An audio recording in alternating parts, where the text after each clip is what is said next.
Chers journalistes, aujourd'hui, nous voulions, par ce message, essayer de tracer les bilans d'une année au gouvernorat de province par le général Peter Chirimwami, qui est, depuis le 19 septembre 2023 jusqu'à aujourd'hui, 20 septembre 2024, n'est-ce pas, gouverneur ad interim de la province du Nord Kivu.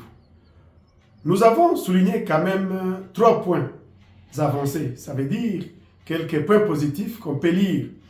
D'abord, pendant son règne, les tensions et conflits interethniques et coutumiers sont moins fréquents dans la province et sont bien gérés par les autorités. De deux, un point positif aussi, nous avons vu le lancement de certains projets de développement tels que jeter des petits ponts en province, le pavage de quelques routes, l'amorce de l'aérodrome de Walikale, mais malheureusement, ce qui reste de mise et ne respecte pas réellement le calendrier des travaux prévus. Donc, c'est des actions d'infrastructure qui sont lancées, mais dont la continuité selon le programme ne sont pas respectées. Et notre troisième point positif, nous disons singulièrement, ça veut dire individuellement, et ce de manière égoïste. Certaines autorités dans l'armée, dans l'administration, s'enrichissent. Ils promeuvent le leur, ça veut dire leurs parents et leurs connaissances. Voici les 3 points positifs que nous avons soulignés en tant que population. Néanmoins, nous avons soutiré beaucoup de points négatifs liés à la sécurité et le développement de la province du Nord Kivu depuis une année d'exercice. 1. Nous avons la surmilitarisation des villes par des troupes étrangères nationales, les VDP, les anciens groupes armés, les instructeurs blancs, les troupes congolaises engagées au front et qui sont en cessez-le-feu perpétuel. Nous pouvons trouver par exemple la garde républicaine, les VDP, la MONUSCO, les FARDC, la SADC avec sa MIRDC, les FARDC, la police et les autres agences de sécurité.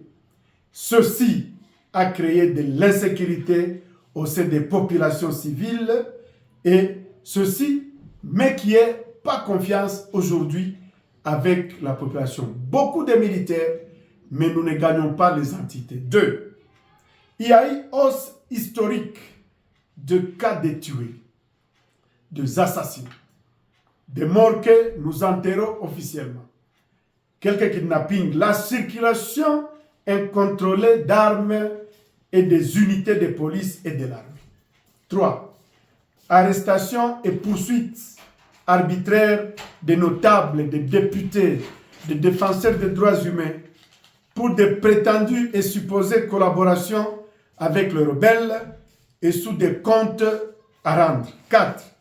Des déplacements massifs dans les territoires qui se vident vers les villes. Une vie chère s'observe en province, dans les territoires comme dans les villes, et la restriction des mouvements avec la coupure de route, les zones occupées par le rebelle M23, mais également le rebelle ADF, entre Goma, Masisi, Minova, Beni, Bunia, Kisangani et Butembo.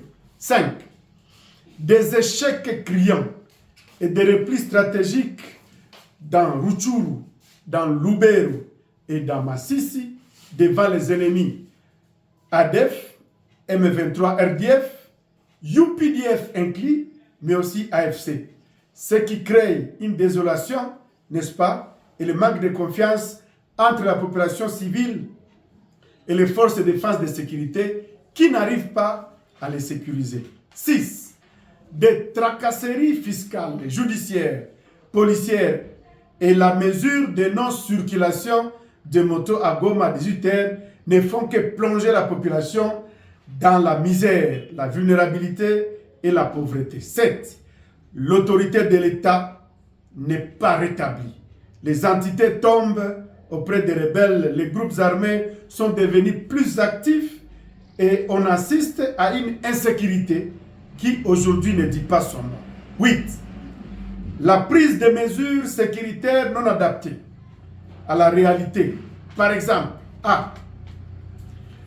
Interdire et ou monnayer les voitures à vitres teintées dans leur circulation. B.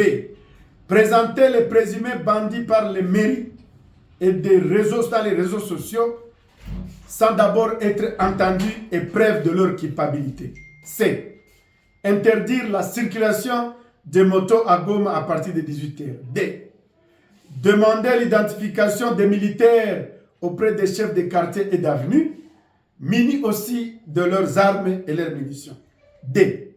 Rappeler et inquiéter